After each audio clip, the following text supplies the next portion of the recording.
రొయ్యల సాగు చాలా సున్నితమైంది. నీటిలో నాణ్యత లోపించినా, వాతావరణంలో మార్పులు ఏర్పడినా, వ్యాధులు వచ్చినా చాలా త్వరగా మార్పు కనిపిస్తోంది. ఎంత మంచిగా నిర్వహణ చేసినా కొన్నిసార్లు సాగును కొనసాగించడం సమస్యాత్మకంగా మారుతుంది. అలాంటి పరిస్థితుల్లో రైతులు డిస్ట్రెస్ హార్వెస్ట్ చేస్తారు. ఇలా చేయడం ద్వారా జీవించి ఉన్న మిగిలిన రొయ్యలను కాపాడవచ్చని, ఆర్థిక నష్టాల నుంచి బయటపడవచ్చని అధికారులు చెబుతున్నారు. వ్యాధులు ఇతర చెరువులకు వ్యాపించకుండా ఆపవచ్చంటున్నారు. ఈ డిస్ట్రెస్ హార్వెస్ట్ అనేది వైఫల్యం కాదు, భారీ నష్టాలను తప్పించుకునే ఒక తెలివైన నిర్ణయం. అసలు ఈ డిస్ట్రెస్ హార్వెస్ట్ అంటే ఏంటి, దీనిని ఎప్పుడు చేయాలి, దీని విధానం ఏంటి, ఇప్పుడు తెలుసుకుందాం.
రొయ్యల సాగుతో ఎన్ని లాభాలున్నాయో అన్ని కష్టనష్టాలు ఉన్నాయి. అతి సున్నితమైన రొయ్యల సాగులో రైతులు నిరంతరం అప్రమత్తంగా ఉండాలి. ఏమాత్రం నిర్లక్ష్యంగా ఉన్నా పంటంతా నీటిపాలు కావాల్సిందే. ఇక రొయ్యల చెరువులో పరిస్థితులు హానికరంగా మారినప్పుడు ముందుగానే రొయ్యలను పట్టుబడి చేసుకోవటమే డిస్ట్రెస్ హార్వెస్ట్. ఇది సాధారణంగా ప్రమాద నిర్వహణ సమయంలో రైతులు తీసుకునే నిర్ణయం. ఎమర్జెన్సీ పరిస్థితుల్లో అత్యవసర పట్టుబడి చేయటం సాగును కొనసాగించడం కన్నా మంచి పని అని అధికారులు చెబుతున్నారు. రొయ్యలు ఫీడ్ తీసుకోవటం ఆకస్మికంగా తగ్గటం, బలహీనంగా కనిపించటం లేదా ఉపరితలంపై ఈదటం, ఎర్రగా కనిపించటం, గుళ్ల వదులుగా ఉండటం, అకస్మాత్తుగా మరణాలు, WSSV, EHP వంటి వ్యాధులు కొన్ని రోజుల్లోనే చెరువును పూర్తిగా నాశనం చేయగలవు. ఈ లక్షణాలు కనిపించినప్పుడు రైతులు వెంటనే అప్రమత్తమై త్వరగా హార్వెస్ట్ చేయటం వల్ల పెద్ద నష్టం నుంచి బయటపడవచ్చు.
కొన్నిసార్లు నీటి నాణ్యత చాలా వేగంగా పడిపోతుంది.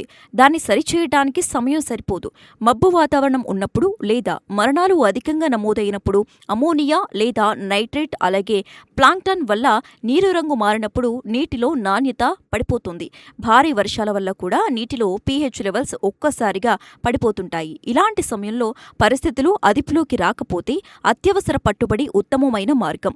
రొయ్యల చెరువుల్లో కుళ్ళిన గుడ్డు వాసన రావటం, రొయ్యలు అంచులకు లేదా ఏరెట్ల దగ్గరకు చేరటం, పేగు ఖాళీగా ఉండటం, బలహీనంగా కనిపించడం వంటి లక్షణాలు వ్యాధులకు ముందు నుంచే సూచనలు. కాబట్టి రైతులు ఈ పరిస్థితులను ముందుగానే అంచనా వేసుకుని జాగ్రత్తలు వహించి ముందే పట్టుబడి చేసుకోవచ్చు. తుఫాన్లు, భారీ వర్షాలు, వరదలు వంటి సందర్భాలలో చెరువు రక్షణకు ప్రమాదం ఉంటుంది. చెరువుగట్లు తెగిపోవటం, నీరు నిండిపోవటం లాంటి పరిస్థితుల్లో ముందుగానే హార్వెస్ట్ చేయడం సురక్షితం. చాలాసార్లు మార్కెట్ పరిస్థితుల వల్ల కూడా ముందుగానే హార్వెస్ట్ చేస్తారు.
డిస్ట్రెస్ హార్వెస్ట్లో 2 రకాలున్నాయి. ఒకటి పాక్షిక పట్టుబడి, రెండోది పూర్తి పట్టుబడి. స్టాక్లో కొంత భాగమే ఒత్తిడిలో ఉన్నప్పుడు లేదా చెరువులో బయోమాస్ అధికంగా ఉన్నప్పుడు పాక్షిక పట్టుబడి చేస్తారు. సాధారణంగా కొంత నీరు వదిలి లాగుడు వలలు, చేతి వలలతో పట్టుబడి చేస్తారు. ఇది ఒత్తిడిని తగ్గిస్తుంది, మిగిలిన రొయ్యలు పెరగటానికి అవకాశం కల్పిస్తోంది. ఇది వ్యాధులు వేగంగా వ్యాపిస్తున్నప్పుడు, మరణాలు పెరిగినప్పుడు, నీటి నాణ్యత పూర్తిగా క్షీణించినప్పుడు, తీవ్రమైన వాతావరణం ఉన్న సందర్భంలో పూర్తిగా పట్టుబడి చేస్తారు.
ఇక వ్యాధులు వేగంగా వ్యాపిస్తున్నప్పుడు, మరణాలు పెరిగినప్పుడు, నీటి నాణ్యత పూర్తిగా క్షీణించినప్పుడు, తీవ్రమైన వాతావరణం ఉన్న సందర్భంలో పూర్తిగా పట్టుబడి చేస్తారు.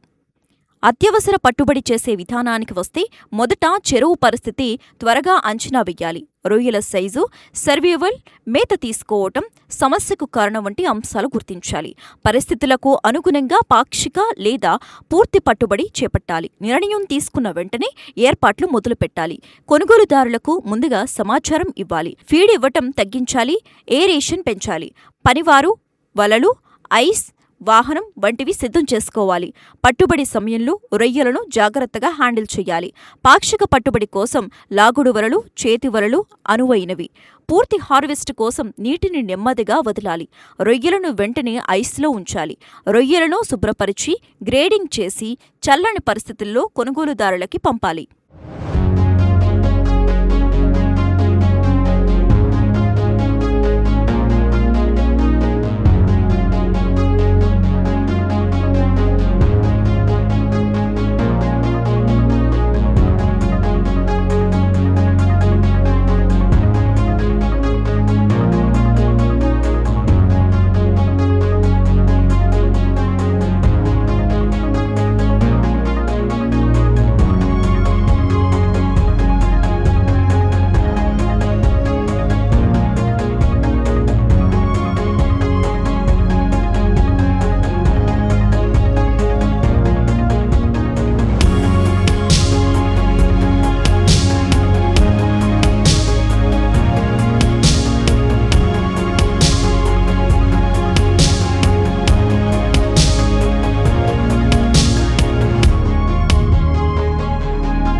అత్యవసర పట్టుబడి తరువాత చెరువుల నిర్వహణ చాలా ముఖ్యం. చెరువులో చనిపోయిన రొయ్యలు ఉంటే వాటిని సరిగ్గా ఏరి దూరంగా పాతిపెట్టాలి. కాలువలు లేదా వాగుల్లో వేస్తే వ్యాధులు వ్యాపించే అవకాశముంది. చెరువును పూర్తిగా శుభ్రపరిచి డిసిన్ఫెక్ట్ చేయాలి. అడుగున పేరుకుపోయిన సేంద్రియ వ్యర్థాలను తొలగించాలి. అవసరమైనంత క్లోరిన్ లేదా సున్నం వెయ్యాలి. చెరువు అడుగు పూర్తిగా ఆరాలి. ఇన్లెట్, అవుట్లెట్ ప్రాంతాలను కూడా శుభ్రం చేయాలి. మరో పంట వేసే ముందు సీడ్ నాణ్యత, నీటి పరీక్షలు, ఏరేషన్, బయోసెక్యూరిటీ, ఫీడింగ్ తదితర విషయాల్లో లోపాలున్నాయా అని పరిశీలించాలి.